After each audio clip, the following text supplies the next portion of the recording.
Bom, boa noite a todos e a todas que estão aqui nos ouvindo, nos assistindo. Boa noite a todos os membros do MCTP que estão aqui conosco nesta, enfim, não é, vamos chamar de live, mas vamos chamar desse grande encontro aqui que estamos promovendo, que o Movimento pela Ciência e Tecnologia Pública está promovendo para o lançamento do nosso segundo manifesto.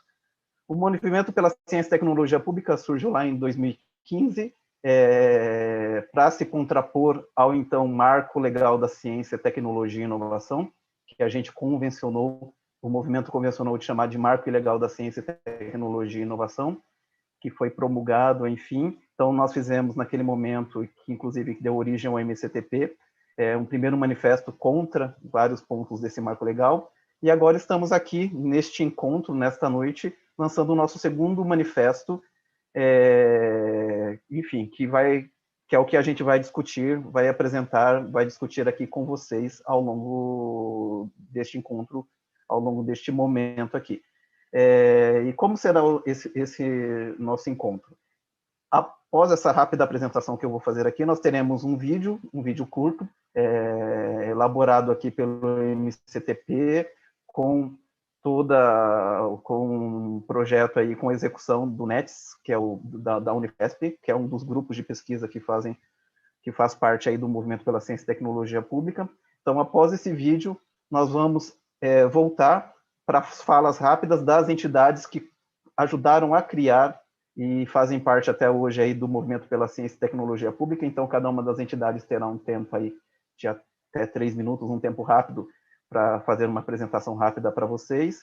Após a fala das entidades, nós vamos abrir para um bate-papo aqui para discutir o que é o marco, o que ele representa e por que essas entidades compõem e lutam junto ao MCTP, travam suas lutas junto ao MCTP. E lembrando que o manifesto que a gente está lançando, né, que hoje discutindo, que vai discutir hoje, ele pode ser acessado na íntegra aí nas nossas redes sociais, ele pode ser acessado aí no nosso blog, né, que é ctpublica.wordpress.com. Também estamos no Facebook, né, podemos ser encontrados aí por meio de CT Pública, é só fazer a busca ali que vocês vão encontrar a página do Movimento pela Ciência e Tecnologia Pública ali no Facebook. Também temos o e-mail, né, que é o ctpublica@gmail.com, caso vocês queiram entrar em contato conosco, enfim, em qualquer momento. E hoje aqui, se qualquer pessoa que quiser fazer alguma observação, enfim, alguma pergunta, pode utilizar o chat aí do YouTube, que a gente está atento e a gente vai dialogar. E o nosso objetivo aqui hoje é justamente dialogar com vocês. Então, enfim, como eu disse, ia fazer uma rápida apresentação desse nosso percurso. Então, vamos agora para o vídeo aí, preparado pelo NETS, que é bem sintético dos principais pontos que a gente estabeleceu nesse manifesto que a gente está lançando hoje. Vamos ao vídeo?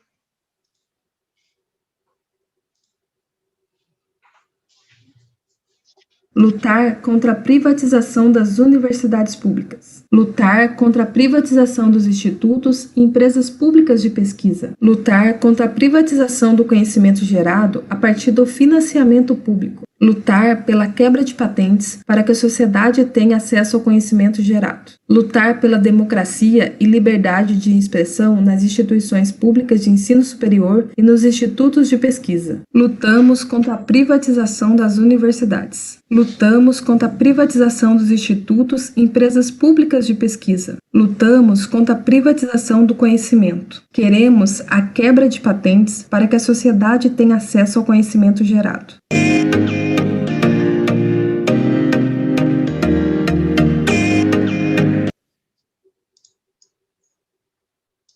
Bom,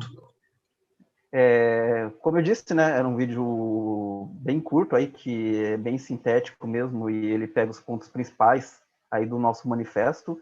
O manifesto pode ser acessado aí na íntegra lá no nosso blog, né, como eu disse, que é o ctpublica.wordpress.com. Então, se vocês quiserem ter acesso à íntegra desse manifesto, que tem cerca de 7 páginas, vocês podem buscar este canal.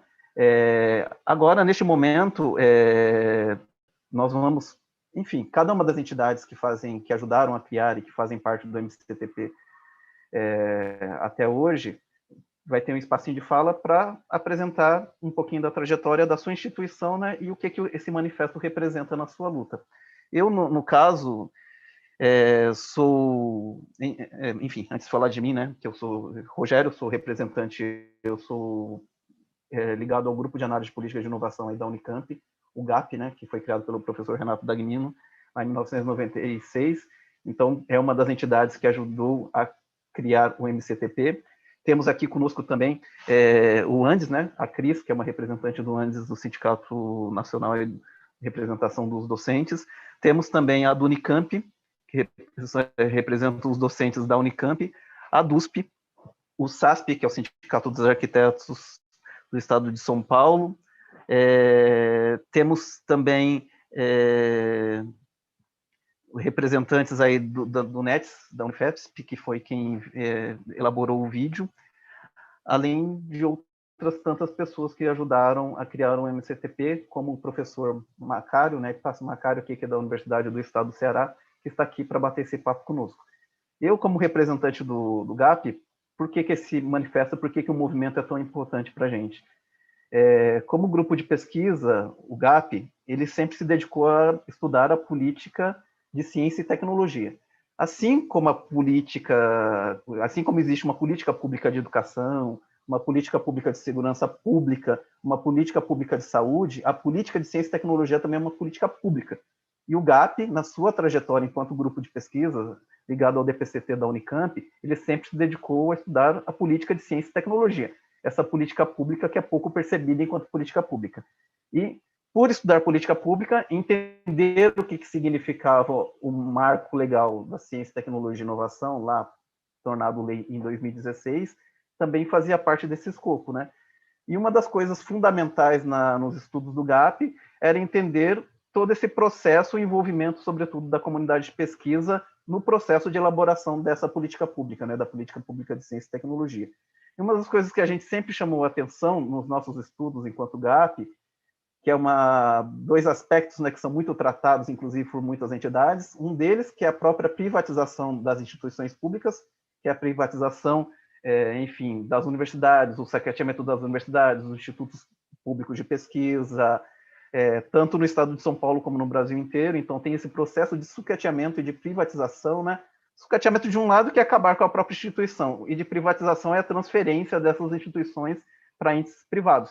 Não necessariamente a empresa, mas tem outros entes, né, que vão privatizando essa política.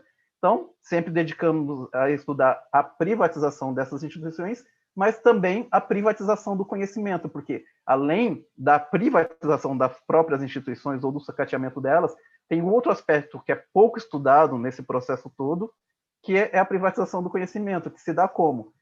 Nós, enquanto membros, enquanto formuladores, enquanto detentores aí de recursos públicos para elaboração de pesquisa, nós, comunidade de pesquisa como um todo, né, e boa parte dela, e sobretudo, sempre direcionou as suas pesquisas para o interesse privado, para o interesse do capital.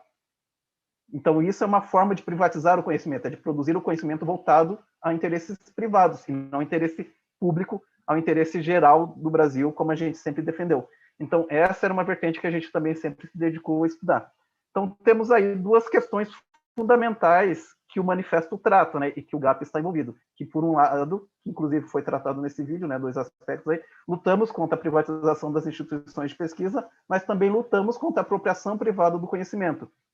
Lá, num determinado momento, as instituições sempre lutaram pelo aumento de recursos públicos, que aconteceu para a ciência e tecnologia, para a produção de conhecimento, e foi o que aconteceu durante os governos Lula, Dilma e até mesmo o governo Temer.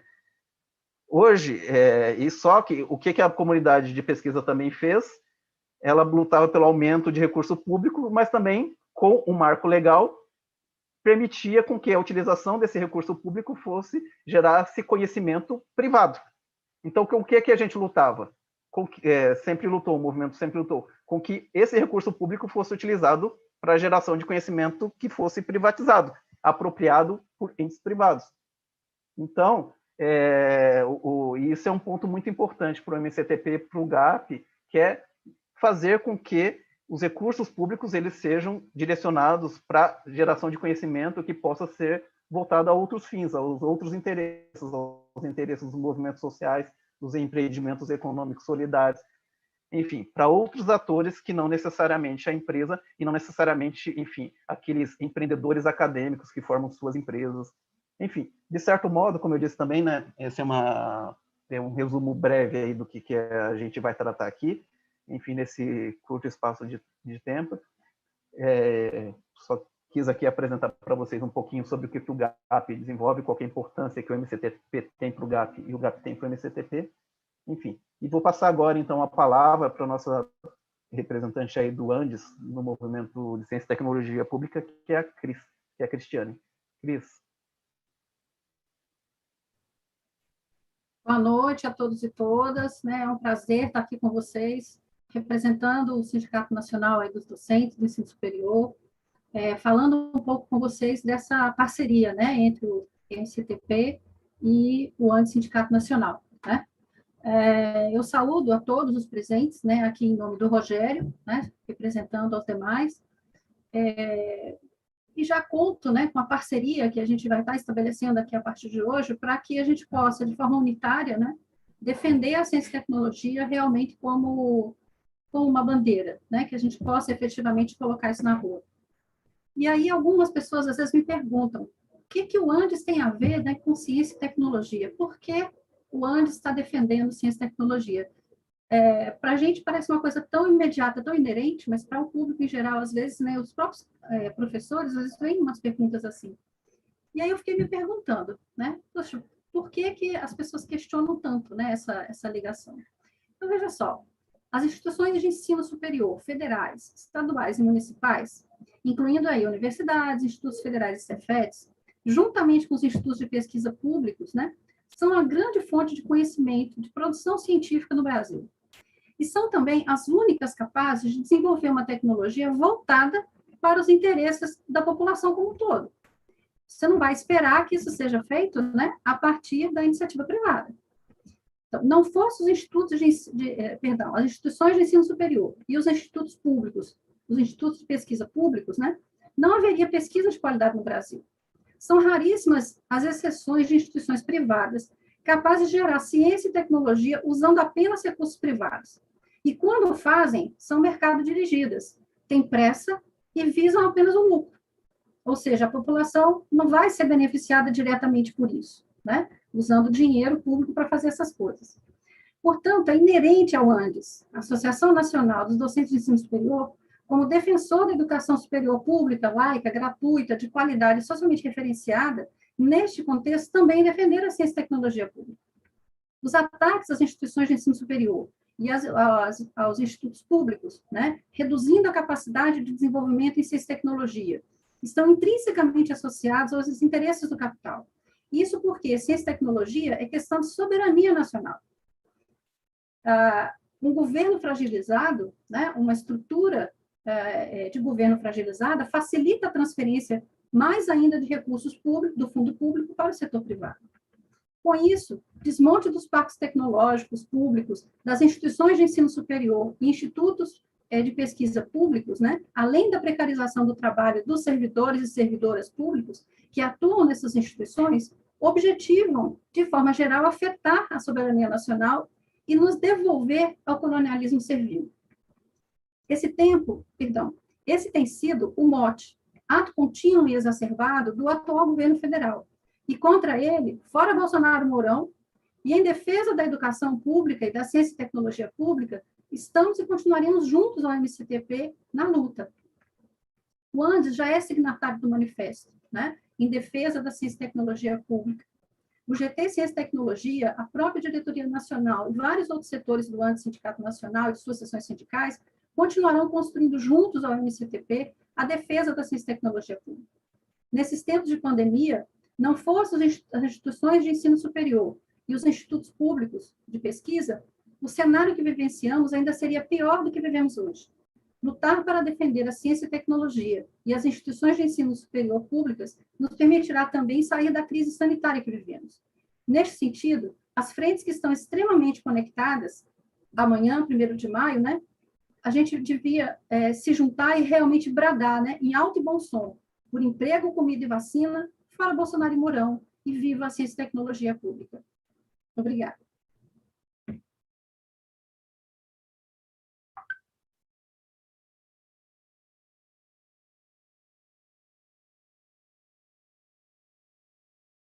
Seu microfone está desligado, Rogério. Então, passa a palavra agora. Aliás, obrigado, né, Cris, pelas palavras, pelo posicionamento. E passo a palavra, então, agora para o Paulinho, que é representante da Unicamp no MCTP. Boa noite a todas e todos que nos assistem, né? Eu estou, né, primeiro vice-presidente da Unicamp, né? Estou aqui representando a Unicamp nesse bate-papo, né, com vocês sobre a ciência e tecnologia pública, né, sobre o movimento, né? Eu acho que a Unicamp é uma das fundadoras do MCTP. Lá nas primeiras reuniões que a gente começou a discutir, que fez para discutir a tramitação do marco legal no Congresso, né, tentar intervir, e a partir daí foi a criação do MCTP. Né? Acho que a questão, né, que foi colocada pelo Rogério para a gente falar sobre a motivação, então acho que tanto o Rogério quanto a Cris já colocaram, né? Acho que todos nós, entidades, temos as mesmas preocupações, né? Que é com o uso, né, dos recursos públicos para uma ciência e tecnologia que seja aplicado, né, que seja colocado de volta, né, à população e não aos ganhos financeiros e ganhos dos grandes industriais, né? Então, isso é importante, né, que a ciência e tecnologia seja pública, não só o seu financiamento, né, mas também o conhecimento gerado seja um conhecimento público. Eu gostaria até de falar um pouco mais, né, direcionado para o pessoal que tem, né, quem está nos assistindo, que tem menos afinidade com essa questão, né, das universidades, com os institutos de pesquisa, né, que muitas vezes, quando a gente está falando sobre isso, o pessoal fala, mas as coisas que são desenvolvidas, a ciência, a tecnologia e tal, que são desenvolvidas só podem ser aplicadas, só podem ser usadas pelas grandes indústrias, pelas grandes indústrias químicas, automotivas e assim por diante e tal. Então, a gente não teria muito o que de retorno, né? Mas só com a aquisição desses bens produzidos por essas grandes empresas. Na realidade, isso não é verdade, né? Por exemplo, você, o pequeno produtor, né, produtor rural, né, de pequena monta, né, é muito beneficiado atualmente pela pesquisa pública e porque o conhecimento gerado por essa pesquisa pública continuou e se tornou pública e continuou pública. E com esse marco legal, do jeito que ele foi aprovado e que ele está sendo implementado, né, e que, infelizmente, muitos de nós, cientistas e docentes, né, pesquisadores, acabam defendendo porque querem se beneficiar, querem ser os detetores desse conhecimento, né, vocês serão bastante prejudicados e deixarão de aproveitar. Por exemplo, né, nós estamos aí vivendo uma situação climática complicada no planeta, né, que muito provavelmente, em pouco tempo, muitos das cultivares que vocês plantam, que o pequeno agricultor, né, o agricultor familiar planta, usa as sementes que foram geradas, as cultivares que foram geradas aí pelo IAC, pela Embrapa e assim por diante, de livre acesso, né? Quando essas cultivares já não estiverem mais produzindo por causa do clima e as próximas que vão ser adaptadas para as próximas situações climáticas, né, esses pequenos produtores não vão poder mais usar a semente, não vão poder plantar, pegar um pouco dessa semente, plantar e produzir a sua semente e replantar, né? Vão ter sempre que comprar ou pagar royalties para os detentores das patentes dessas sementes, né? Então, e essas pessoas vão estar lucrando com recursos que foram usados, né, o seu recurso que foi usado, o meu recurso, os nossos recursos, porque são recursos públicos, né?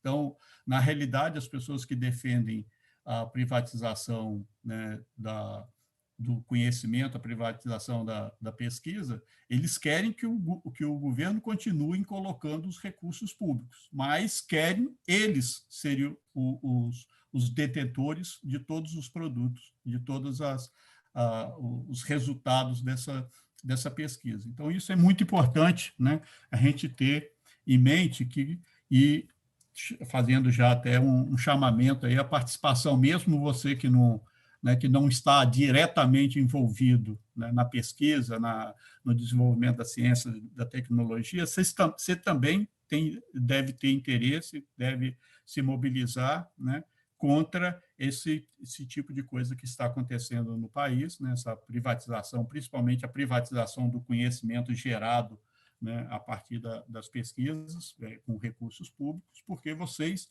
é que, em grande parte, vão deixar de ser beneficiados. E nós, não só a do Unicamp, mas as diversas entidades, tá? O que a gente defende, né, é que a pesquisa feita com recurso público tenha um retorno direto, né, beneficie diretamente a população que, na realidade, inclusive, está financiando, né? Então, acho que, para um primeiro momento, seria isso aí que eu teria a dizer, o recado aí da Unicamp, né? E lembrando aí que a Unicamp é uma seção sindical do Andes, né? A Cris é minha chefe. Valeu, Paulinho, obrigado aí. Então, passo na sequência a palavra para o Vitor, que é do SASP.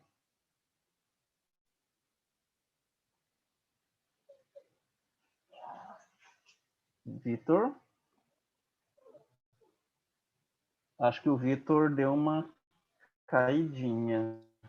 Acho que ele caiu, Rogério.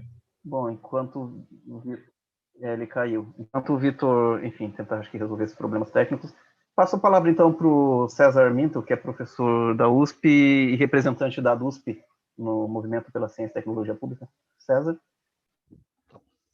Então, boa noite a todos, a todas e a todes, né? É um prazer estar aqui, eu estou representando a DUSP, numa deferência que a DUSP é uma das fundadoras do Movimento pela Ciência e Tecnologia Pública, né? Por generosidade da nova diretoria da DUSP, a gente está aqui representando a entidade, né, fundadora lá desse movimento importante, né? Acho que é extremamente importante ressaltar essa iniciativa de criação do movimento, em especial por conta de como a ciência e tecnologia pública tem sido tratada por sucessivos governos, né? E eu acho que é importante recuperar um pouquinho da história, né?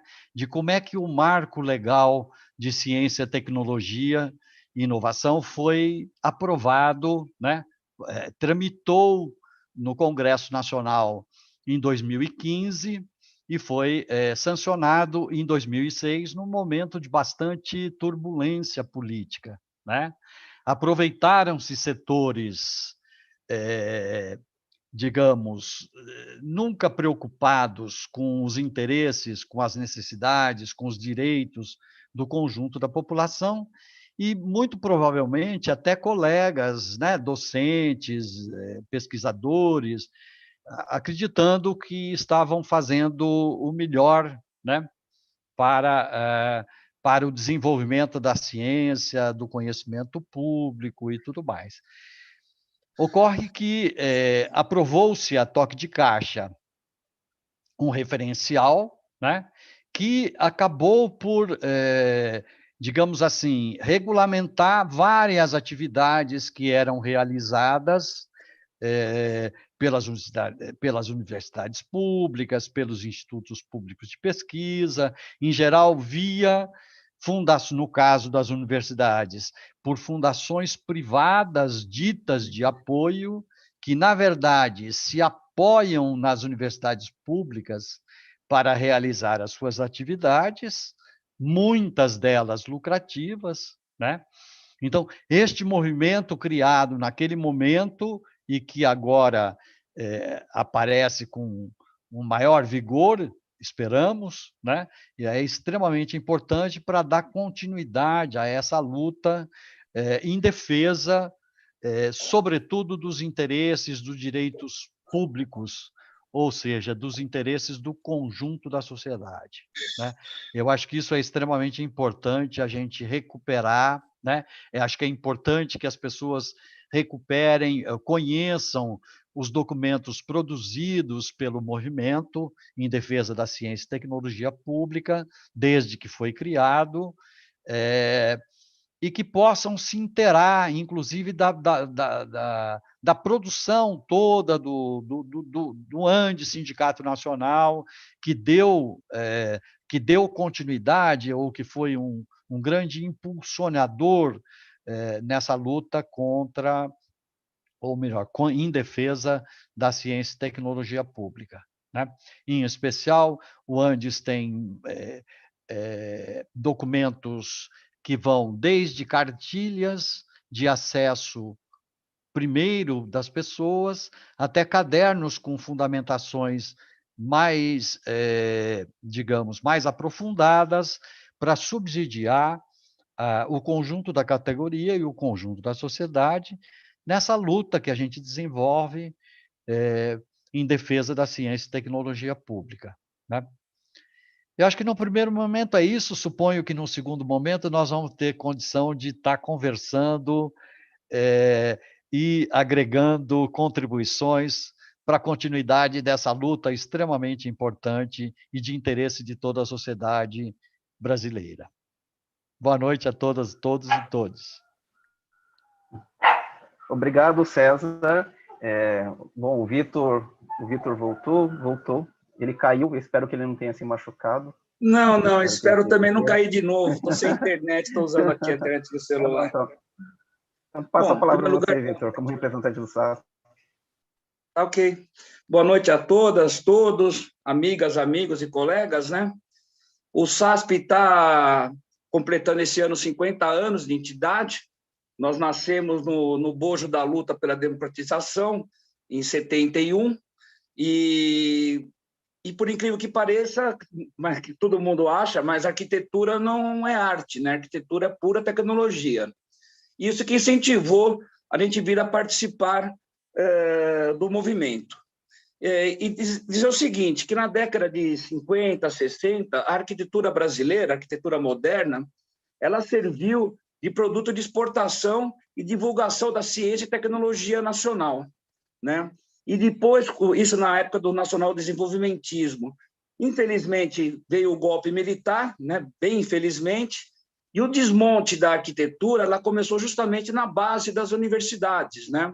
Houve cassação de milhares de professores e alunos, dentre eles uma figura icônica para nós, que é o Vila Nova Artigas, que era membro do Partido Comunista e que é o fundador do sindicato, é o fundador da Federação Nacional dos Arquitetos, né? E várias universidades de Brasília, na USP, houve um desmonte total do conhecimento mesmo da arquitetura como fonte de tecnologia, como fonte de conhecimento humanista, né? E mais recentemente, após a ditadura militar, a anistia, que foi muito humilhante para alguns professores, o retorno, inclusive, do Vila Nova Artigas, né? Nós entramos num processo de desindustrialização do Brasil, né? E para vocês terem uma noção, hoje a arquitetura brasileira, a engenharia, né, civil no caso também, né, infelizmente nós estamos à mercê de grandes corporações e também que todos os produtos hoje que estão sendo usados na arquitetura e na construção civil, na cadeia produtiva da construção civil, estão na mão de multinacionais. O que não está na mão de multinacionais, infelizmente, são areia, cal, etc. São commodities que estão também à mercê do mercado internacional, né? Então, houve um desmonte, não só da educação, né, do ensino da arquitetura, mas também da produção da arquitetura. E eu infelizmente eu tenho que falar um exemplo da questão da ciência e tecnologia, desse desmonte, é justamente a explosão do foguete em 2003, na base de Alcântara, né? Que tem a ver com a arquitetura também. e lá morreram 21 cientistas brasileiros, que até hoje faz muita falta para a nossa ciência, principalmente a nossa tecnologia, como já foi dito aqui, como fonte de soberania e fonte de pressão internacional para desenvolvimento soberano do Brasil e do nosso povo. E, junto com isso, veio a desaguar uma grande tragédia, né, que é a pandemia, que muito se fala da crise sanitária, né? Para vocês terem noção, 1/3 da população brasileira vive em submoradias e grande parte delas, lógico, não tem infraestrutura, não tem água encanada, tratada, no caso, não tem esgoto, tratamento de esgoto, né? Vivem em acúmulos, 4, 5 famílias na mesma residência, quartos lotados, né? Uma situação de insalubridade total, né? E, infelizmente, o Brasil é muito pródigo em legislações com relação ao urbanismo e arquitetura, mas não se tornou, como o Rogério comentou aqui, uma política de Estado, né? Infelizmente, ela não é uma política de Estado, é uma política governamental. E nós, do sindicato, nós temos consciência e estamos defendendo que essa é uma catástrofe urbana, né? E é decorrente justamente desse desmonte da arquitetura e do urbanismo nacional, né? Não é uma coisa... É claro que tem outros elementos, na saúde, etc. Eu estou falando mais da nossa categoria, né? E é uma tragédia brasileira e que dificilmente, com a demora que nós vamos ter para recuperar isso, muitos brasileiros ainda vão padecer. Infelizmente, nós tivemos 2 situações, que é o Marco Legal da Ciência e Tecnologia, né? Que é um novo desmonte, acho que para mim está no mesmo patamar das cassações de professores e alunos, né, durante a ditadura militar, né, e infelizmente nós também temos agora o marco do saneamento, que é a privatização da água, né, que muito estão se falando que vai vir investimento, mas maior parte dos municípios brasileiros são de pequeno porte, onde não haverá investimento do capital. O capitalista não investe onde não vai ter lucro, né? E isso é muito preocupante, que são as cidades menores e são as mais frágeis, onde também são as mais pobres, né? Então, isso eu considero que motivou o sindicato e grande parte dos arquitetos a vir a participar do movimento. E, claro, que nós estamos defendendo o controle nacional, tanto da indústria como da ciência e da tecnologia, né? Então, é o que eu conclamo a todos que estão presentes, né?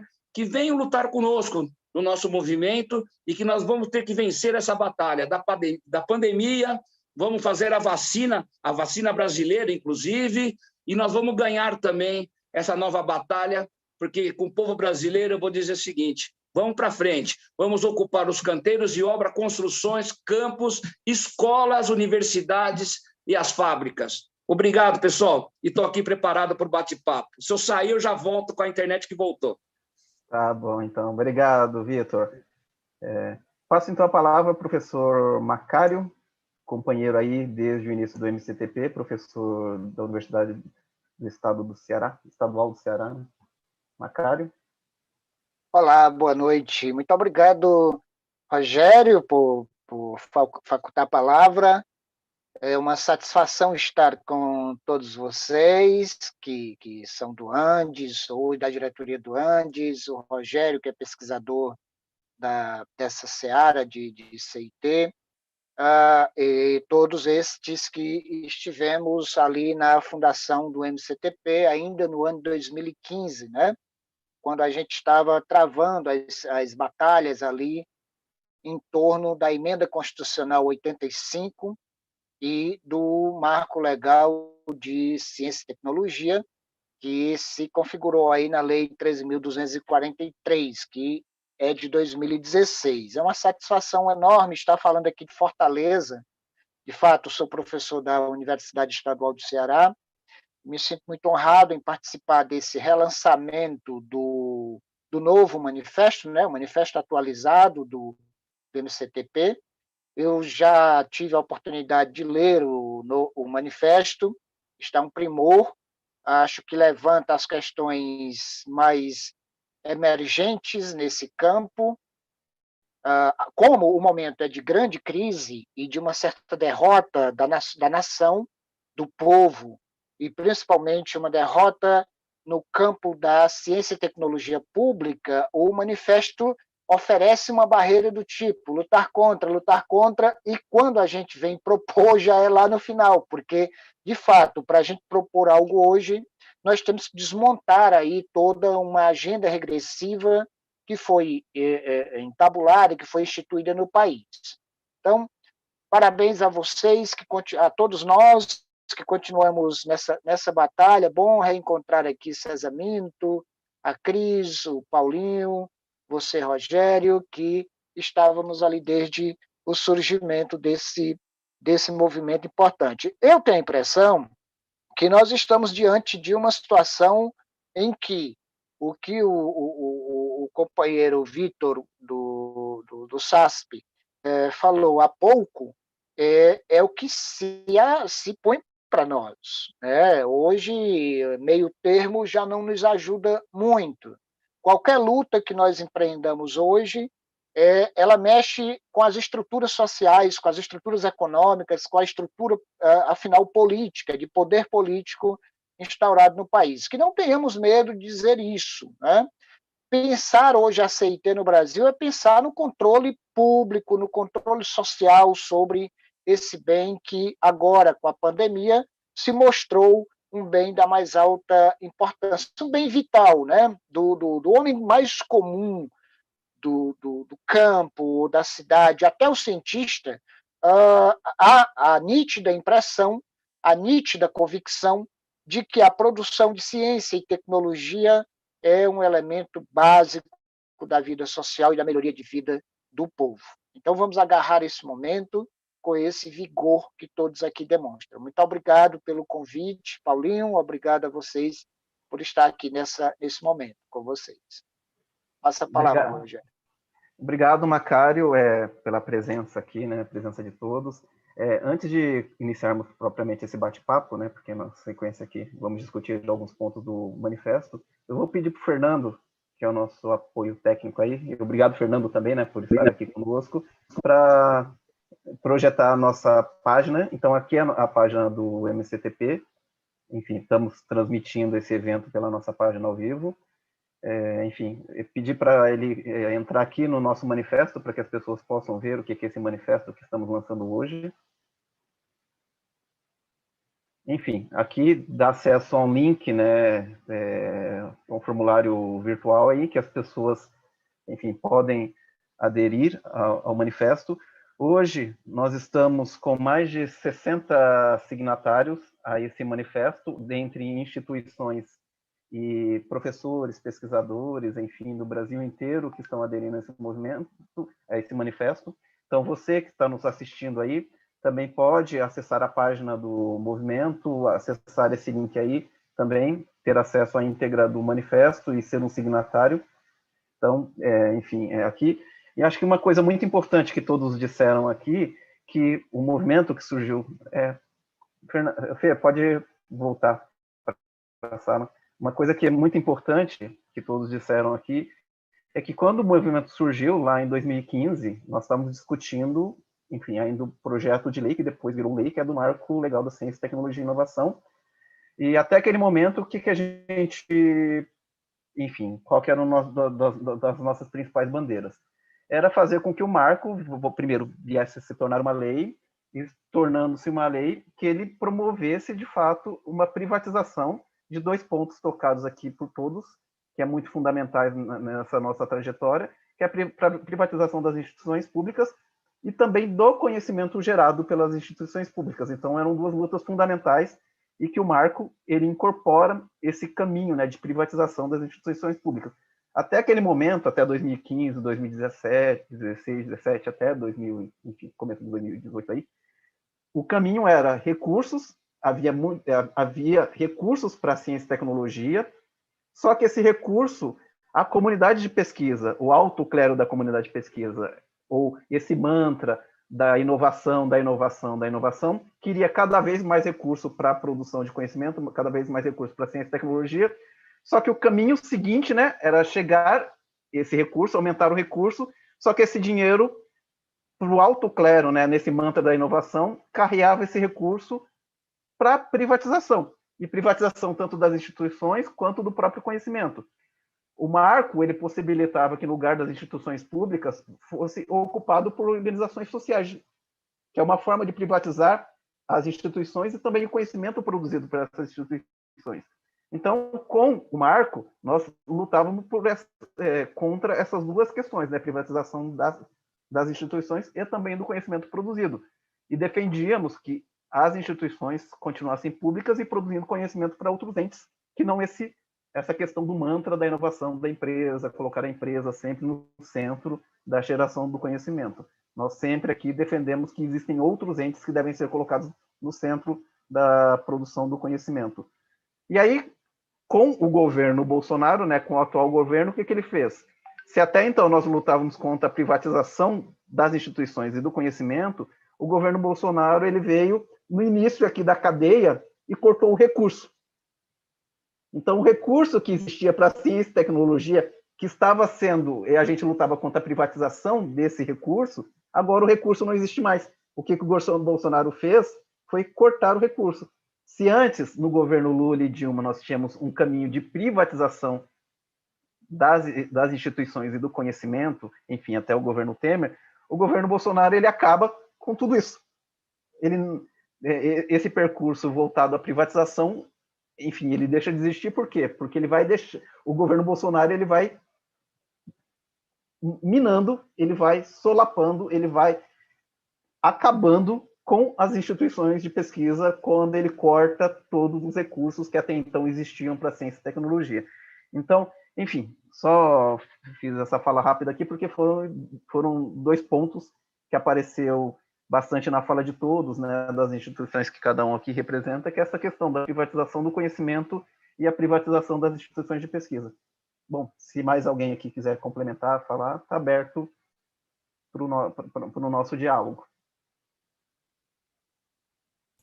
Só acrescentando, né, no que o Rogério falou, outra questão aí que, né, começa de uma forma bastante acentuada com o governo Bolsonaro, né, e há parentes aí, fora Bolsonaro e Mourão, fecha parênteses, né, você tem, né, também a negação da própria ciência, né? E a gente agora também tem que não só, né, lutar por recursos, né, para que que o retorno desse recurso seja um retorno para a população, ou seja, que o resultado da pesquisa não seja privatizado, ele seja público, né? A gente ainda agora tem que lutar também para convencer, né, a parte da população que a ciência é uma coisa importante, né? E acho que aí, como o Vitor falou, a pandemia, acho que, né, deixou, se alguém tinha alguma dúvida, deixou bem claro, né, a importância da pesquisa, da ciência, né, para a população como um todo. Então, a gente tem aí um campo, né, de luta, né, muito maior, aí, uns desafios muito maiores, né, além, né, da repressão em si, né, do próprio, da própria liberdade, né, de pesquisa, de fala dentro dos institutos de pesquisa, das universidades, que é uma coisa muito importante, né? O diálogo, a discussão, ela é a essência da pesquisa, né?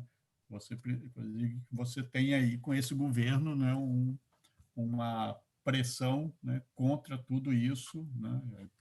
Inclusive, a gente teve vários exemplos aí, que inclusive precisou ter interferência do próprio STF, que não é lá essas grandes coisas, né, para defender a liberdade, né, de cátedra, a liberdade de expressão dentro das universidades, dentro dos institutos de pesquisa, né? Então, a gente tem aí, nesse momento, né, desse governo, um desafio muito maior do que a gente já tinha. Não podemos abrir mão de lutar, continuar lutando, né, contra a privatização, tanto das instituições quanto do conhecimento, mas também, né, lutar aí por mais recursos. Agora não é nem mais por mais recursos. Antes a gente lutava por mais recursos, agora é lutar por recursos, né? Porque os recursos estão sendo cortados, né, ao máximo, né? E também a luta contra a própria importância, né, para mostrar a importância da ciência, da tecnologia para a população com esse mundo negacionista que nós estamos vivendo. Aí, permita, Rogério, Claro. fazer um comentário. Enquanto Paulo dizia, eu me lembrei de uma imagem que fica forte para a gente, né? Em que pese a composição, né, das pessoas, as instituições que compunham a trincheira, né, em defesa da ciência e tecnologia pública, é como se agora, quer dizer, o governo Bolsonaro Mourão tivesse cortado a luz e a água, né?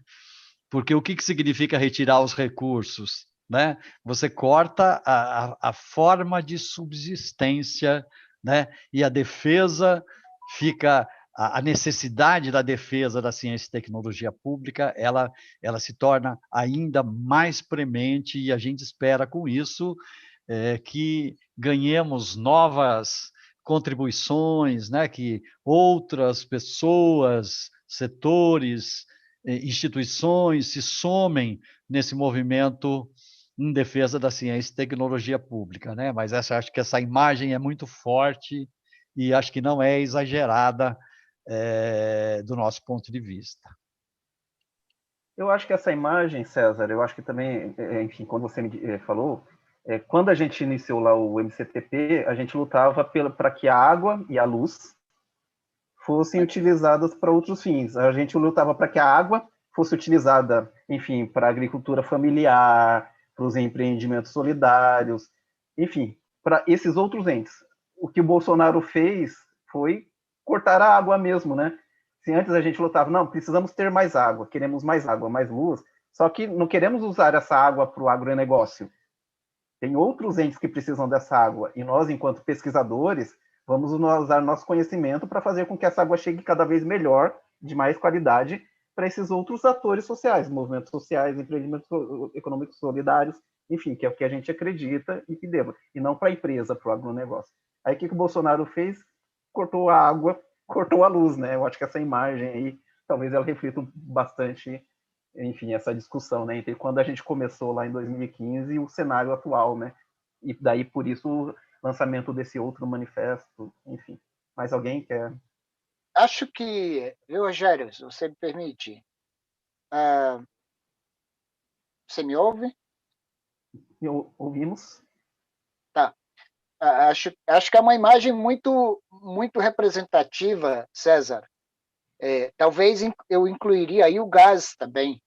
Cortaram a luz, a água e o gás. E tem algo mais grave, que é tentar convencer boa parte da população, destes que são guiados telematicamente, né, por meio dos apps, por meio da manipulação da opinião, de que a água, a luz e o gás não são necessários, né? Que é exatamente a batalha irracionalista contra a ciência. Então, abriram mais um flanco, mais profundo aí, como disse o Paulinho. Nós temos que encampar, além da luta para recuperar água, gás e luz, temos que ainda enfrentar a defesa da importância da ciência, do conhecimento científico e tecnológico voltado para as necessidades do povo. Quanto a esse assunto do nível em que nós fomos conduzidos, né, eu vou olhar de lado um pouco, abri no computador uns dados que a gente andou levantando, eu e Luiz Fernando Reis, lá da UniOeste, e é ilustrativo que a CAPES, por exemplo, em 2015, 2014, 2015, tinha uma verba da ordem de 9,5 bilhões de reais, e isso cai drasticamente para algo em torno de 4 bilhões agora em 2019 e 2020. Então, você tem uma diminuição de cerca de 60% do orçamento federal para CAPES. Quando eu vou para o CNPq, nós temos um dado que ali em 2013, 2014, o CNPq tinha uma verba do governo federal da ordem de 3 bilhões de reais. Isso cai agora em 2019 e 20 para algo em torno de 1,5 bilhão, quer dizer, foi cortado mais de 50% do orçamento do CNPq, que é onde, viu, Rogério, isso que o Rogério chamou de o alto clero da comunidade científica brasileira, se agarram, né? CAPES, a CNPq, exatamente nesses órgãos, né, Ministério de Ciência e Tecnologia, onde eles conseguiam carregar algum recurso, naquela época do governo de Lula e de Dilma. E agora, nem isso, né? Cortaram a um nível em que o caso do CNPq é escandaloso, porque quando a gente atualiza os dados, o que foi atualiza monetariamente, o que foi investido em 2003 foi algo em torno de 1 bilhão e 700 milhões no CNPq. Quando chega em 2020, isso está em 1 bilhão e 500 milhões. Quer dizer, nós estamos abaixo do patamar, Rogério, de 2003, do início da série que nós pesquisamos aqui. Exato.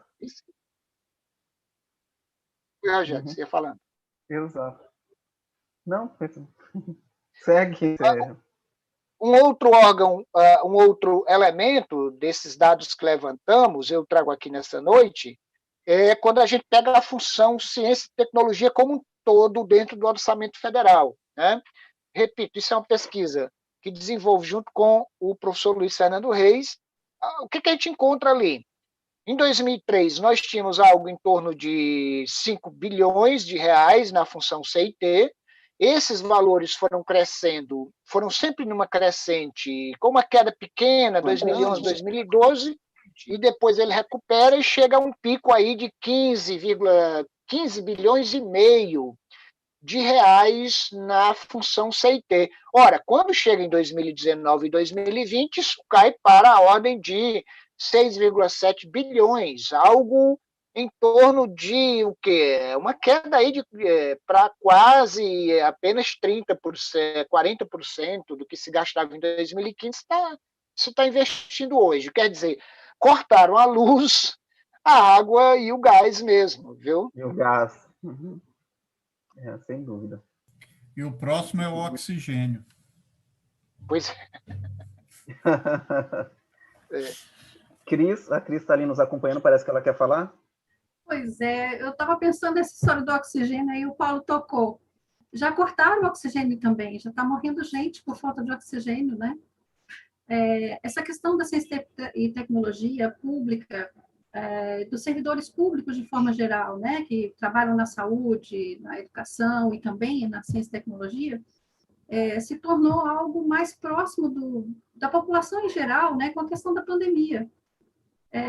Não estou querendo ver, tipo Poliana, né, algo de bom na pandemia, não, tá certo? Mas a gente consegue, hoje em dia, conversar com mais facilidade com as pessoas para defender a ciência e tecnologia com exemplos que estão na pele, né, que estão no dia a dia. E isso tem realmente acontecido bastante, né?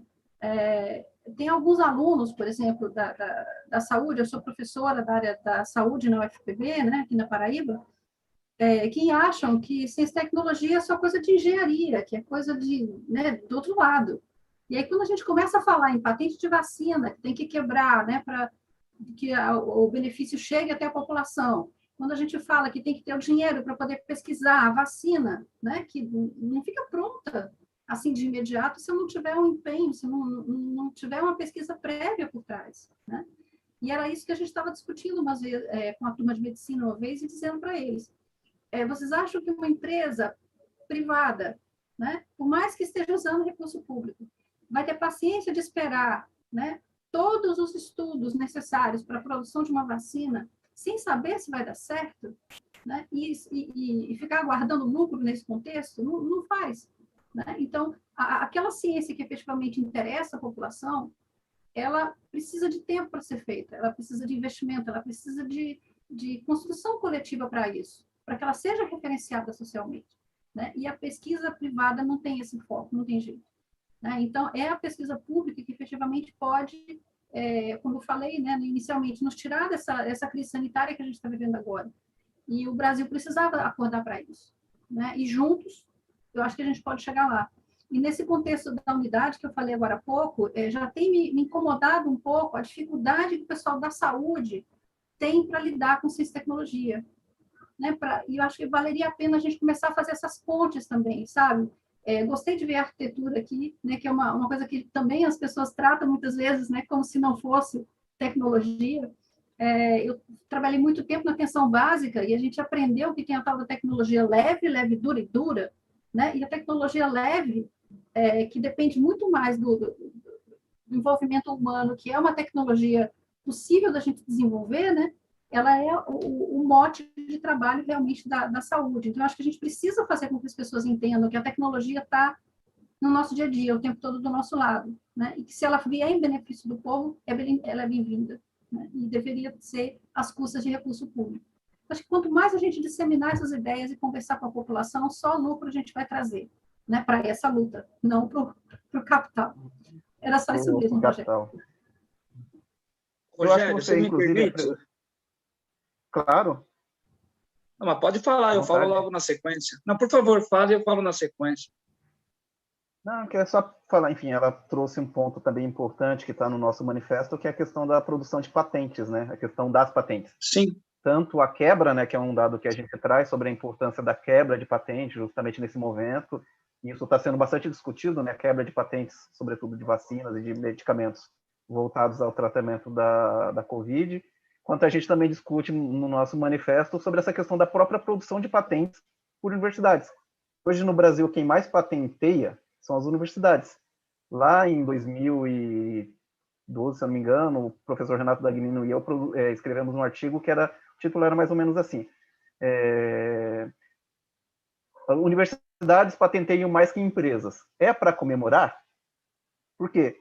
Que era o que a gente estava falando sobre a questão da produção de conhecimento, da privatização da produção do conhecimento, né? Quando a gente foca a produção de conhecimento voltado ao patenteamento, sobretudo por universidades públicas, que são mais quem patenteiam no Brasil, isso é um dado a ser comemorado, era isso que a gente deveria estar fazendo nas universidades e institutos públicos de pesquisa. E aí um dado que a gente coloca também no manifesto é que a Unicamp, que é a maior patenteadora hoje no Brasil. Se for considerar isso em ganhos de capital, ganhos financeiros para a Unicamp, é irrisório, porque o que ela ganha, o que tem de licenciamento, embora ela seja a maior patenteadora, mas o número de patentes licenciadas e o ganho financeiro com isso é irrisório diante do que significa o investimento, tal. Enfim, mas eu acho que esse é um dado interessante. Mas, Vitor? Eu acho que a Cris comentou, inclusive, com relação à arquitetura, né, que fica aquele imaginário público, né, da população, que tecnologia a tecnologia espacial, né, que até comentei aqui da explosão do foguete. Mas se a gente for ver o dia a dia, né, que a tecnologia tem influência em relação à população, acho que era importante a gente analisar que 85% da população brasileira vive em cidades que ocupam 15% do território brasileiro, né? São 200 e poucas milhões de habitantes concentrados num território relativamente pequeno, né? E sendo que nas cidades, principalmente nas grandes cidades e regiões metropolitanas, 60% dos imóveis não tem a figura do engenheiro ou do arquiteto na elaboração do seu projeto e muito menos na execução, que é considerado autoconstrução. E que se torna isso uma questão de insalubridade, né? Uma questão sanitária, né? Inclusive, né? E quando a gente fala de crise sanitária, nós estamos falando também de saneamento básico, né? Que 1/3 dessa população, como já disse, não tem acesso. Então, o que a gente vê é realmente um genocídio. Quando você acaba com a ciência e tecnologia, que vai repercutir isso no dia a dia das pessoas, na vacina, por exemplo, né? Nós estamos fazendo, sim, uma política de genocídio. E também, como foi aqui reafirmado, nós temos, sim, que ter a coragem de falar que a tecnologia tem que ser, em grande parte, estatal, decorrente desse grande problema, e tem que ser nacional, principalmente. Nós temos que ter um controle nacional de toda a cadeia produtiva, desde o aluno sentado na universidade, né, na produção da universidade, mas também no processo de industrialização nosso, né? Porque é um vexame. O país que tem um histórico enorme de vacinação tem que depender de insumos de fora, né? E ainda com uma política desastrosa, preconceituosa contra a China. Então, eu considero que nós temos sim que fazer uma campanha, claro, chamando os colegas para estar presente no nosso manifesto, mas a gente demonstrar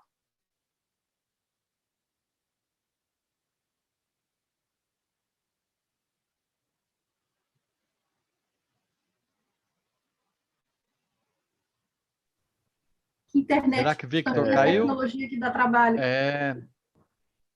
O Pelo Victor menos caiu. congelou. Eu pensei que fosse eu, não, mas congelou. Eu caí? Victor? Não, Oi? você congelou. Caiu. Voltou? Congelou. Voltou. Voltou. Voltou, É a tecnologia. voltou, pode falar. Pode. Não, era isso, era a gente colocar a importância da ciência e tecnologia no dia a dia dessa grande massa de 240 milhões de brasileiros que vivem em 15% do território brasileiro, né? Tá. Antes de, enfim, não sei se alguém mais queria falar, mas eu estou vendo aqui que o Joaquim Adelino, pesquisador do IAC, está na sala, ele não pôde estar desde o início, mas Joaquim também, enfim, foi presidente da PQC, aí no momento em que o MCTP foi criado, então foi, desde o início, aí o Joaquim é um membro do MCTP, um fundador do MCTP, mesmo não estando hoje à frente da PQC. Então, Joaquim, se você quiser falar. Boa noite a todos. Está me ouvindo?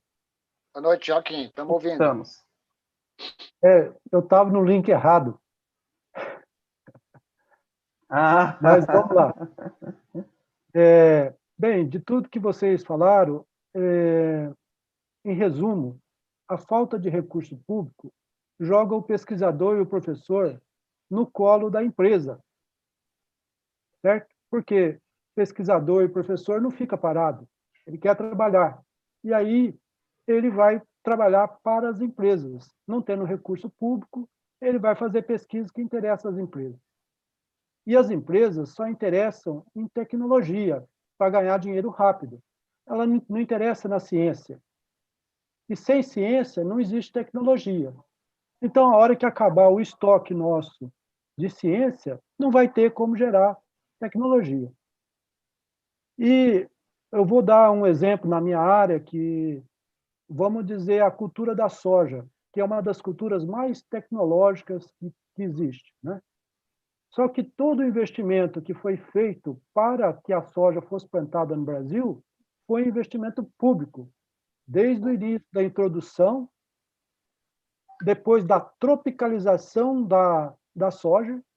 A hora que estava tudo pronto, vem uma empresa, coloca o gene para resistência a Roundup e aí passa a comercializar a semente, né, com o gene de resistência ao Roundup, 8 vezes mais do que ela custava antes de ter esse gene. Com isso, ela concentra a renda. Por quê? Ela comprou todas as empresas de produção de soja, que produziam semente de soja, acabou quebrando também e diminuindo a intensidade de pesquisa com soja nas instituições públicas, né? Porque você vai produzir uma variedade que não tem interesse do produtor, porque ela não tem o gene de resistência. Aí você produz, a empresa vem, pega esse gene, coloca o gene e começa a ganhar. Se o produtor falar assim, não, eu não vou comprar a semente, eu vou produzir minha própria semente, a hora que ele vai vender, é verificado, se tiver o gene de resistência, ele é obrigado a pagar o royalties ali na hora que ele vai entregar, se ele não tiver o comprovante que ele comprou a semente de soja. Então, a concentração de renda existe aí. Aí,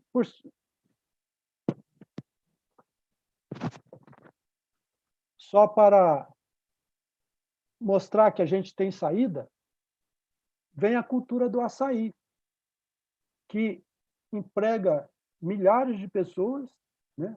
Desde o ribeirinho lá que colhe, ou quem já está cultivando, e isso acaba chegando no mercado. Só que o IBGE, né, ainda pega uma pequena parte do que é o negócio do açaí.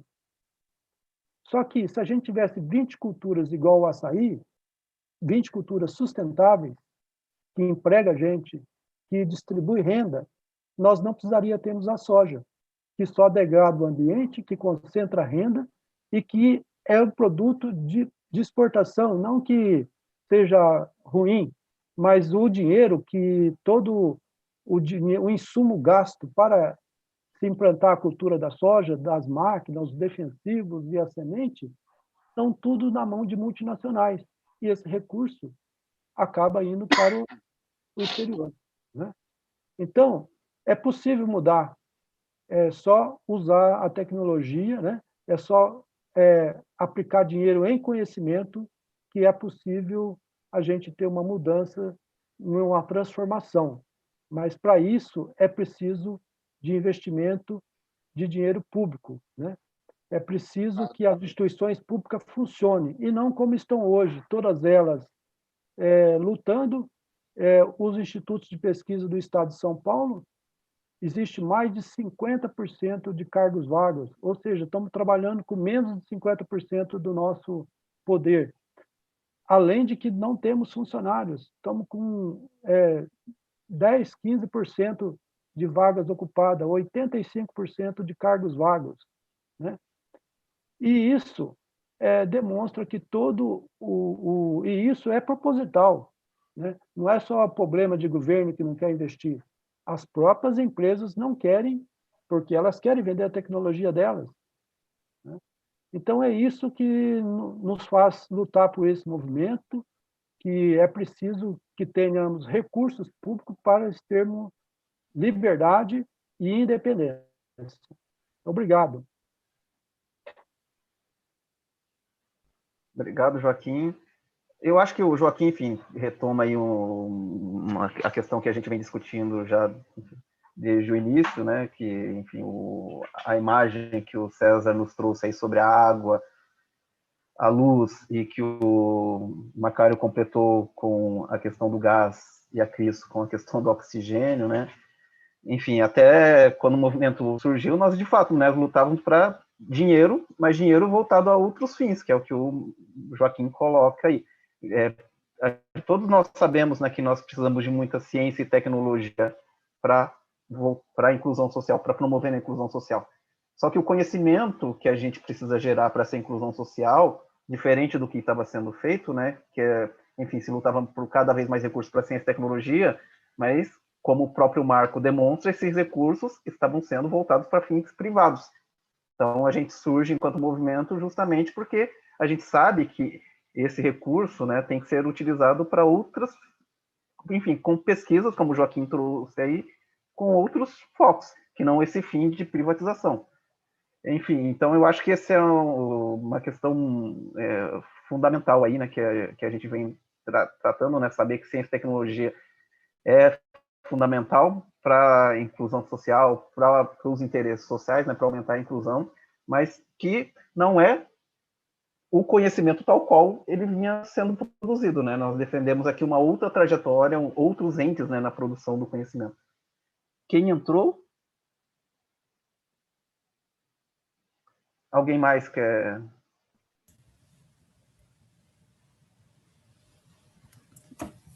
Um jovem senhor foi o João Chaves, da Dunesp, que entrou. Ah, cadê? Ele continua aqui? Não sei. Tá, ele continua. Não. João Chaves? João, você quer fazer uma saudação, fazer uma fala aí sobre o movimento? Nós estamos num bate-papo aqui. Liga o seu microfone. Eu estou com problemas aqui. Eu estava ouvindo várias pessoas falarem simultaneamente. Vocês estão me ouvindo bem? Sim, João. Agora estamos. Estou ouvindo. Bom, eu gostaria de saudar, então, a todos os presentes, agradecer muito a possibilidade de participar desse momento, né? E dizer que a Dunesp... Sim, alô, estão me ouvindo? Estamos ouvindo? Estamos, pode continuar. Então, eu também, até pouco estava assim. Agora sim. Bom, então, boa noite a todos e todas. Eu queria... Estou ouvindo de novo. João, você deve estar com outra coisa aí ligado no seu computador. Espera aí, deixa Provável. eu ver. Então, com dois aparelhos no mesmo link, que aí dá eco. A gente está te ouvindo bem, João. Você não está com o YouTube, na nossa transmissão do YouTube ligado? Eu acho que estava sim. Mas agora eu acho que deu certo. Porque a gente tá te ouvindo bem. Eu acho que é você que está com problema no seu retorno aí. Bom, agora deu certo. Agora eu consegui desligar o YouTube, que eu estava vendo também. Eu queria agradecer a possibilidade de estar participando desse momento, né, em que a gente está colocando a importância da soberania nacional. Quer dizer, eu acho que a questão que nós estamos colocando em relação ao Marco Legal de Ciência e Tecnologia se trata, evidentemente, de uma questão fundamental de soberania nacional, né? Na medida em que a universidade pública, os institutos de pesquisa se colocam na esteira da utilização, da apropriação do serviço público, da apropriação do saber público, né, por corporações empresariais, né, isso impõe uma lógica, como já foi colocado até agora, que não é a lógica da produção de ciência e tecnologia e espírito crítico, que é exatamente a função da universidade e dos institutos de pesquisa, né? Então, reconhecendo que o Marco Legal de Ciência e Tecnologia é um passo importante na política, né, ultra neoliberal e que caminha no sentido de, inclusive, destruir o Estado laico brasileiro, né, que é o programa do nosso inominável presidente da República, né, esse marco legal de ciência e tecnologia, ele é um capítulo a mais nessa corrida, né, no sentido de destruir tudo, conforme o inominável disse lá nos Estados Unidos, um pouco antes de assumir, ou logo depois que assumiu, não me lembro, porque a função dele era destruir. E ele está fazendo isso, quer dizer, ele está cumprindo o programa dele. Nos resta a possibilidade apenas de resistir, embora levando em consideração que o Marco Legal de Ciência e Tecnologia não é uma ação do governo Bolsonaro, né? Ele vem de antes disso, né? Mas o governo Bolsonaro, puxa vida, falei o nome do sujeito. Ele ele certamente acelera esse processo de destruição do país, né?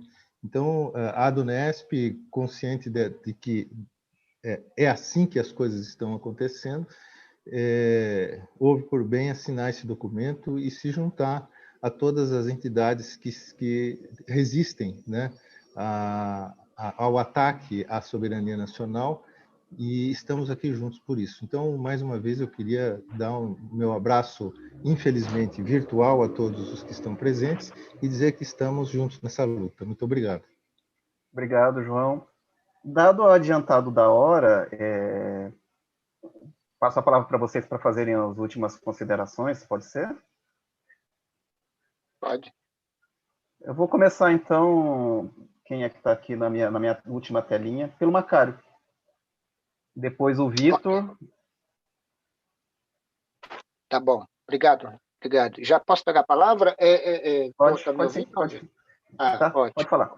Pronto.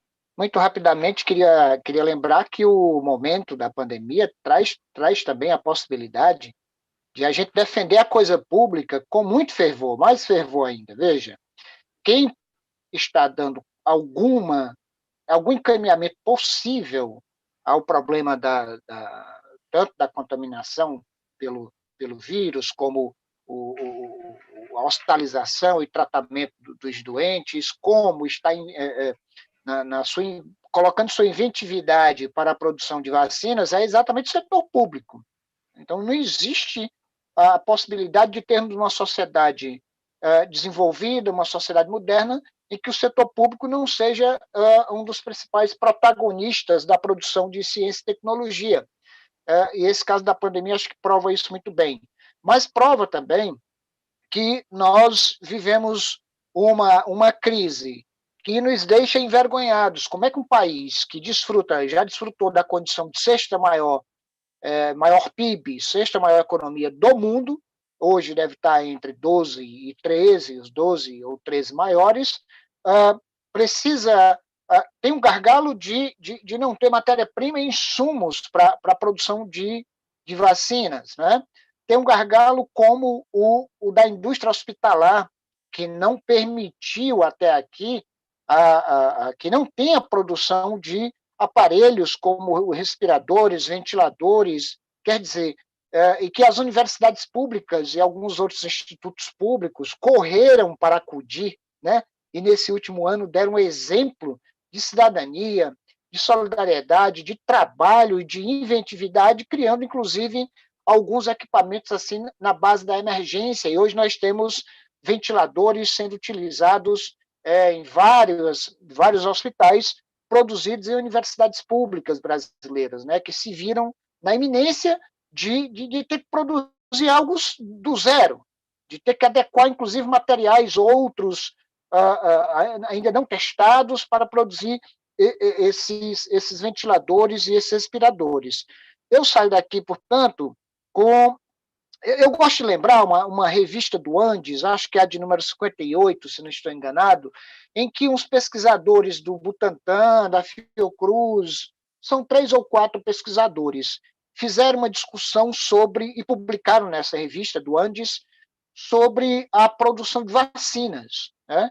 Das 19 vacinas que eles escolheram para discorrer sobre, apenas 5 delas é de produção nacional.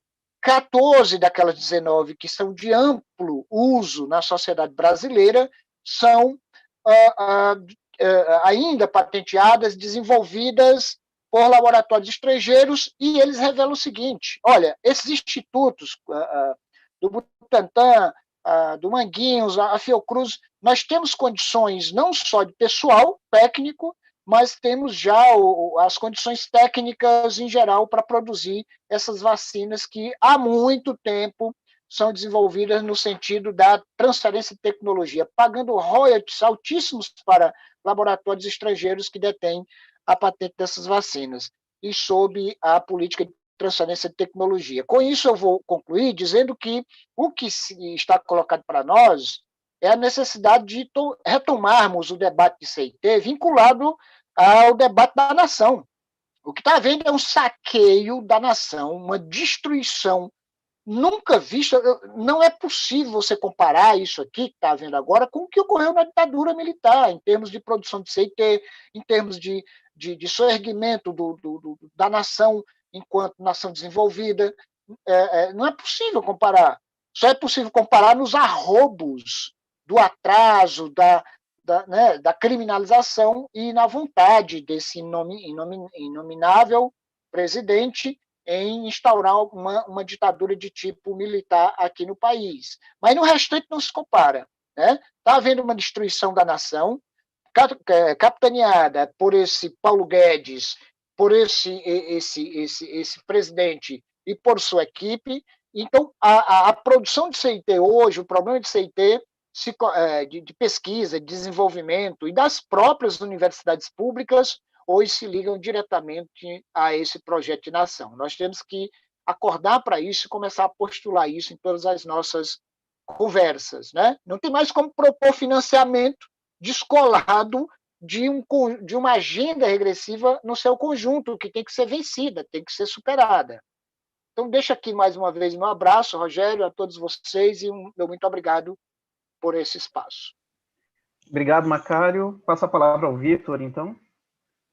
Bom, considero que fascismo ou fascismo, né, é fascismo em qualquer lugar. E não é a primeira vez que nós estamos passando por esse tipo de regime no Brasil, né? Eu considero o regime militar civil, a ditadura militar, foi sim um regime de exceção, um regime fascista, né? E hoje nós estamos novamente não só beirando, mas com as estruturas fascistas, com uma outra visão, e que é um governo fascista, de fato, né? E uma das táticas, justamente, do fascismo, além do medo de outras, é o desânimo, né? Trazer o desânimo. E hoje, aqui, nós comprovamos, estamos irradiando, né, o contrário disso, né? O ânimo para a luta, o ânimo, a dimensão desse movimento hoje, o que não foi falado, o nome das pessoas que estão participando, das entidades, é uma dimensão que isso vai dar um ânimo para o povo brasileiro para lutar contra esse regime e buscar o caminho da ciência, da tecnologia, inclusive da ciência social, né? E que eu acho fundamental.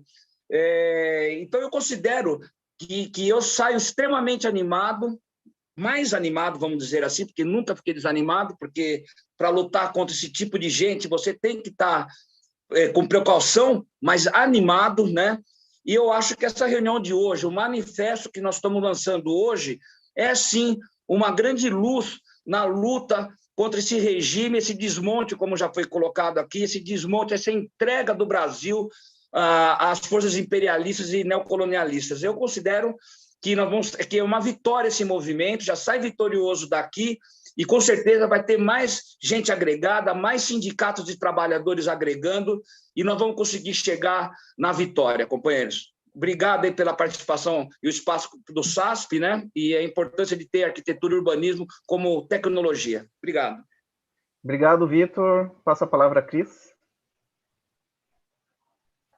Eu estava pensando aqui, acho que um dos passos, assim, dentro da crueldade, né, daquilo que o governo tem implantado aí de ataque, né, contra os servidores públicos, a educação e a questão da ciência e tecnologia, é a questão das intervenções nas universidades, sabe? É como se o Bolsonaro tivesse um braço agora, de verdade, dentro das universidades, e de uma boa parte delas, e com muito mais facilidade, podendo impor o seu projeto, podendo tentar cercear, né, a nossa fala, a nossa rebeldia, o nosso questionamento enquanto pensadores, né, enquanto produtores de conhecimento, e formadores de opinião, né, que acaba que os professores acabam tendo um acesso muito grande, né, uma população esclarecida para o bem ou para o mal, né, e acaba sendo um espaço interessante para fazer essa discussão. E tudo isso está sendo agora extremamente atacado, né?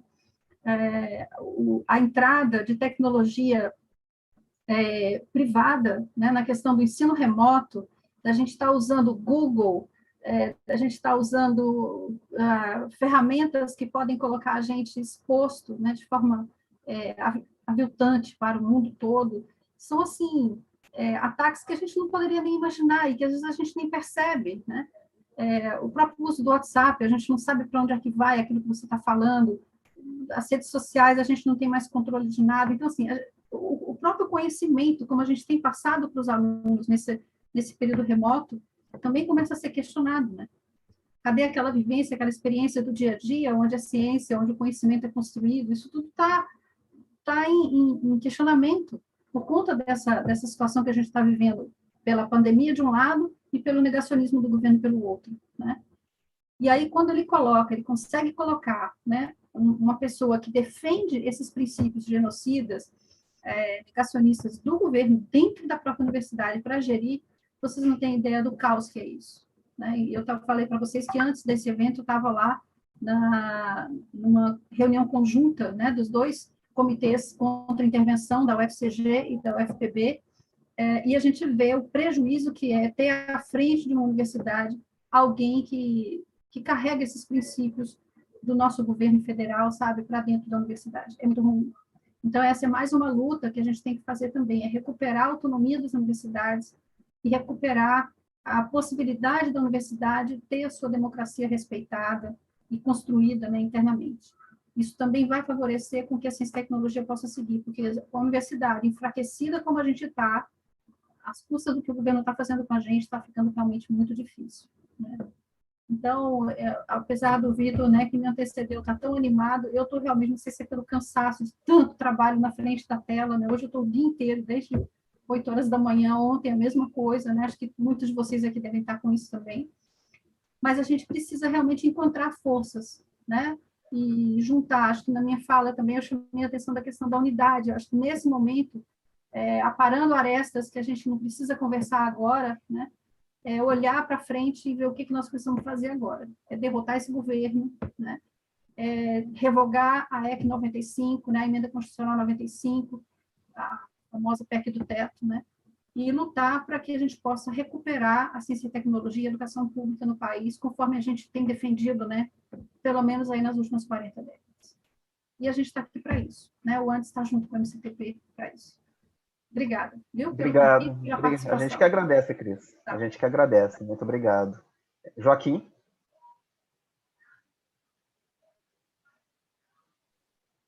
Bem, a cada dia que passa, eu fico mais convencido que ninguém vira fascista.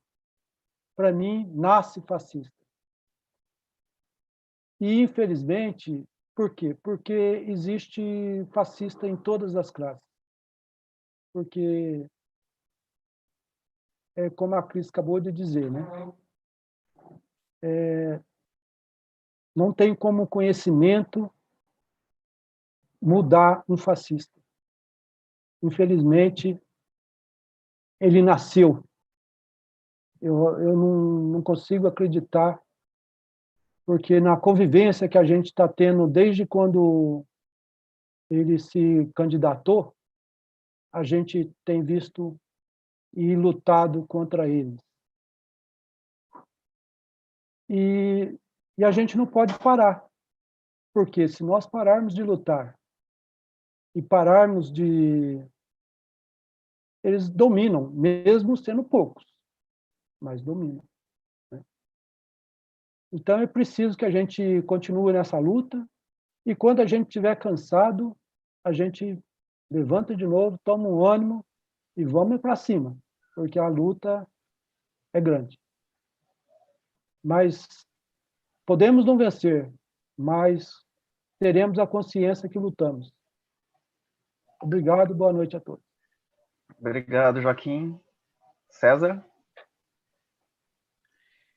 Opa, eu não vou perder a oportunidade de trazer mais algo que se aproxima um pouco de uma denúncia e revela, por outro lado, a importância dessa atividade que nós estamos fazendo aqui e dando continuidade à luta que vem lá de pelo menos 2015, né? A DUSP vai publicar, ou ainda nesse final de semana, ou no começo da semana que vem, uma matéria. Eu convidaria vocês a estar acompanhando a respeito de um evento, de um webinário promovido pela FAPESP no dia 7 de abril, né? Portanto, agora, nesse momento que nós estamos vivendo da pandemia, um evento com o nome Empreendedorismo Científico e Inovação em Resposta à Covid-19, né? A abertura dessa atividade esteve a cargo de ninguém menos do que o diretor da FAPESP, o diretor científico da FAPESP, Luiz Eugênio Melo, que é ex-diretor de tecnologia e inovação da empresa Vale. Tá? E destacar que as 3 apresentações ocorridas neste evento, a primeira delas se chamou Inovação e Empreendedorismo Científico, Conexão entre as Startups. A segunda delas teve como título Oportunidades trazidas pela Covid-19 Timpel. Do que se trata a Timpel? A Timpel é uma empresa, né? Embora destinada à produção de aparelhos de ventilação. E o terceiro deles, a terceira apresentação, oportunidades trazidas pela Covid-19 ao negócio da BioClinker. vejam que a gente não pode, mesmo nesse momento, a gente não pode e lembrar que, quer dizer, o bloco que ocupa o poder, ele tem meandros e tem de absolutamente tudo, né? De pessoas, de instituições que se aproveitam, inclusive,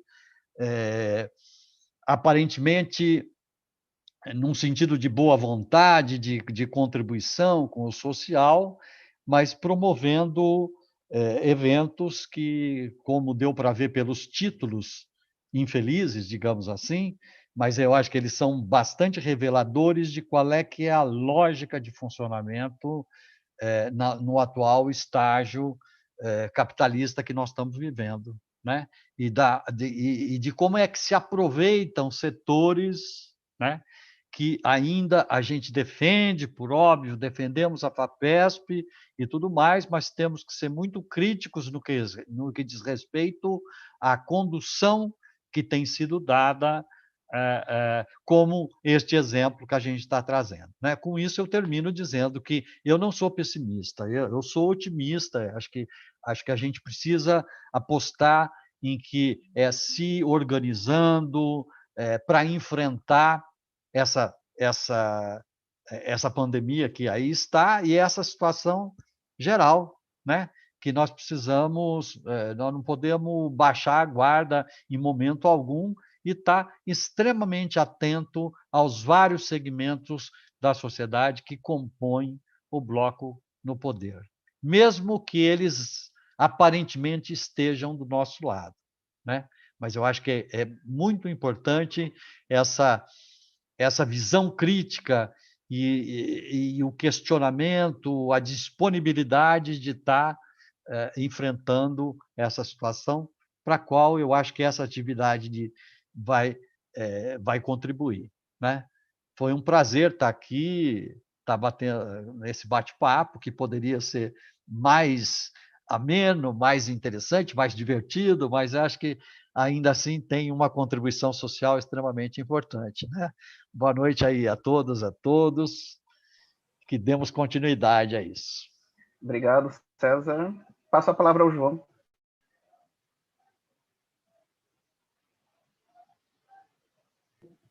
Seu microfone abriu. Acabei de ligar. Bom, primeiro eu queria dizer que eu peço desculpas e lamento ter entrado tão tarde nessa reunião.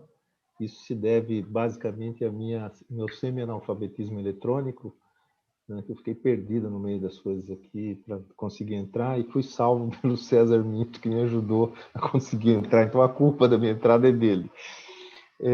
Eu queria também dizer que o Estado teocrático e ultra-neoliberal que está sendo implantado, né, no país, e com coloração fascista, né, que o Bolsonaro está protagonizando, isso é uma coisa que nós lutamos desde sempre contra ele e identificamos em cada uma das medidas que são tomadas e na questão do avanço do capital sobre o fazer universitário, né? O fazer pesquisa, o produzir ciência e tecnologia, o produzir pensamento crítico como um dos elementos desse projeto, né? A nós que estamos aqui, que temos alguma liderança, não nos cabe, nos é dado a possibilidade de desanimar. Nós temos que levantar sempre e seguir em frente, porque se tivermos eventualmente algumas, e já tivemos muitas, né, derrotas momentâneas, né, a história certamente nos fará justiça. E a questão o lado que nós estamos é esse. Então, não tem como não fazer o que estamos fazendo nesse momento, né? Então, mais uma vez, eu agradeço a possibilidade de estar participando, reforço a adesão da ADUNESP a esse movimento, né? E queria terminar dizendo o seguinte: basicamente, o que a gente está chamando é o seguinte: nós queremos o nosso país de volta. Queremos o Brasil para nós de volta. E o Bolsonaro que vá governar em outro lugar que não seja este. Então, muito obrigado. E um grande abraço a todos, e a Dunesp está nessa luta e contem com ela. Muito obrigado. Boa noite. Obrigado, João. Paulinho? Eu acho que a fala do César aí mostrando, né, trazendo aí o exemplo desse evento da FAPESP, né, só, na realidade, reforça aquilo lá que eu falei da minha primeira fala, né, de que muitos dos docentes, os pesquisadores, né, concordam, e muito mais do que isso, né? A gente teve várias, inclusive entidades que representam pesquisadores, docentes, participaram da construção, da escrita, né, do marco legal, né, como a SPPC, a ABC, né? As próprias fundações de apoios também tiveram muito participação nisso, né? E o César falou, né, que os títulos infelizes podem ser infelizes, mas são intencionais, né? Porque é isso que esse pessoal, infelizmente, pensa, e que a gente também precisa combater, não só combater o governo Bolsonaro, né, de novo, aí, fora Bolsonaro e Mourão, mas também precisamos fazer essa discussão, esse combate dentro da nossa própria casa, dentro das universidades, nós dos institutos de pesquisa, porque é isso que muitos dessas pessoas, né, têm como objetivo, que na realidade é a privatização do conhecimento gerado, né? O que muitas dessas pessoas querem os recursos públicos para fazer as suas pesquisas, mas na hora de utilizar o resultado, na hora do resultado conquistado da pesquisa, querem se apropriar desse resultado, esquecem que eles são funcionários públicos, que eles são pagos pela população, né? E coisa que não acontece numa empresa. Quando você é funcionário de uma empresa, você desenvolve uma pesquisa dentro da empresa, desenvolve um produto, a patente, o direito de uso daquele bem é da empresa, não é do funcionário que produziu, né? E muitos, né, essa história, essa questão aí da privatização das universidades, dos institutos, ela tem muito a ver com ações de dentro das próprias instituições, né? Por causa desse pessoal que quer se apropriar, né? Que aí eu digo até de uma forma não muito... Bom, deixa para lá. Né, dos bens produzidos com recursos públicos. Eu só gostaria de terminar a minha fala, né, fazendo um chamado a vocês que nos assistem, que nos ouvem, né? O movimento MCTP tem um conjunto de entidades, né, algumas outras entidades que participam regularmente, que não puderam estar presentes aqui hoje, né, mas nós estamos abertos a novas adesões, vocês que estão nos assistindo, que fazem parte de alguma entidade ou grupo de pesquisa, que tem interesse de somar força com o nosso movimento, se concorda com o que nós expusemos aqui, em parte ou em todo, né, e gostaria de participar, né, nos contacte, né, pode ser pela nossa página, ctpublica.wordpress.com, lá tem um link, né, uma página para contato, ou diretamente por e-mail ctpublica@gmail.com, nos informando que gostaria de participar, que para as próximas reuniões nossas a gente os convidará para participar e fazer parte e ajudar a organizar novos eventos e novas lutas, né, que o Rogério deve, inclusive, colocar aí agora os próximos passos que nós já estamos pensando para os próximos dias, né, desse movimento da continuidade. Obrigado a todos e boa noite. Obrigado, Paulinho. Bom, Rogério, só para... Oi. Rogério, é porque eu acabei me esquecendo de falar uma coisa. Pode falar. Na fala do Paulo eu me lembrei. A minha tarefa hoje aqui também é me somar a esse espaço, né? A partir de agora eu vou estar participando com vocês aí, na medida em que vocês acharem devido, né? Representando o Andes aí nas reuniões, tá? Então, esse encaminhamento a gente tirou lá no GT de Ciência e Tecnologia e estou chegando para somar mesmo, tá bom? Muito obrigado, Cris. Muito bem-vindo aí a esse time. Mas só para finalizar, então, enquanto representante do GAP aí, eu acho que é isso, né? Até então, antes Bolsonaro, antes do governo Bolsonaro, a gente lutava para que essa casa da política de ciência e tecnologia, essa casa da produção de conhecimento, ela fosse ocupada por outros entes, não somente a empresa, né? Que essa casa,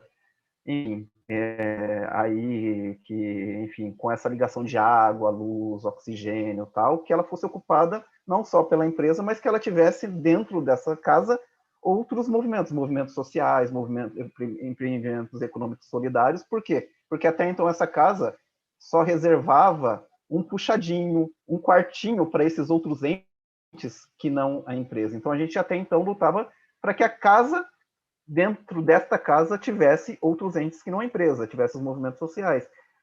E, enfim, veio o governo Bolsonaro, o que ele fez? Está derrubando a casa, né? Se até então nós lutávamos pela utilização da casa para outros fins, o governo Bolsonaro, o que ele está fazendo? Está derrubando a casa. Então, todos nós estamos lutando para que não seja derrubado a casa. Mas nós também não queremos apenas que a casa não seja derrubada, mas nós queremos que essa casa seja reconstruída, mas a partir de outros fundamentos. Que não seja reservado um quartinho para os movimentos sociais, para os empreendimentos econômicos solidários, para outros atores.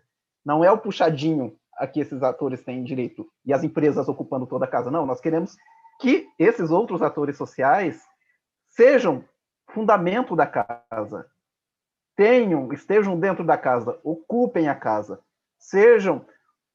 tenham o direcionamento do conhecimento que a gente produza. Então, nós passamos de um estágio em que a gente lutava para que a casa tivesse outros fins, agora a gente está lutando para que a casa não seja derrubada. Mas a nossa luta não é só para que a casa não seja derrubada e seja reconstruída, mas queremos reconstruir essa casa a partir de outros fundamentos e que caiba outros atores. Então, eu acho que esse é o fundamento de toda a nossa luta, né? Inclusive, o Vitor brincou, né, de que o nosso manifesto tem lutamos. Nós estamos lutando já há muito tempo por isso. Nós não vamos iniciar uma luta, nós já viemos há muito tempo lutando por isso e queremos lutar para que a ciência, a tecnologia, a política de ciência e tecnologia seja constituída a partir de outras bases, a partir de outros princípios. Então, eu acho que é isso o fundamental aí da nossa luta. Então, quem está nos ouvindo aí, nos assistindo, venha conosco nessas lutas, né? Se incorpore a essas lutas que para a gente é fundamental. E aí, nosso papo não para por aqui, né? A nossa agenda aí, na nossa agenda estão previstos outros 2 bate-papos, né? Outras 2 lives, uma que possivelmente ocorrerá agora no final de maio, em que a gente vai discutir, o nosso foco será a privatização das instituições de pesquisa, e provavelmente lá no final de junho nós teremos outro bate-papo, outra live, em que vai discutir a privatização do conhecimento. Então, na nossa agenda aí de eventos públicos, né, desses debates públicos, nós estamos prevendo essas outras 2 lives nos próximos 2 meses. E, enfim, ao final aqui da nossa transmissão, nós vamos deixar aí os nossos contatos via as redes sociais. Então, para quem quiser entrar em contato conosco, se juntar a essa luta, estamos aqui disponíveis, estamos abertos e venha conosco, né? Então, mais uma vez, agradecer a presença de todos que estão aqui, de todas as entidades, enfim, que compõem o MCTP, vem ao longo desses anos travando essas lutas, né? E a todos que estão nos assistindo, e continuamos nesse processo, né? Então, muito obrigado a todos e a todas que estão aqui e que estão nos ouvindo. Valeu.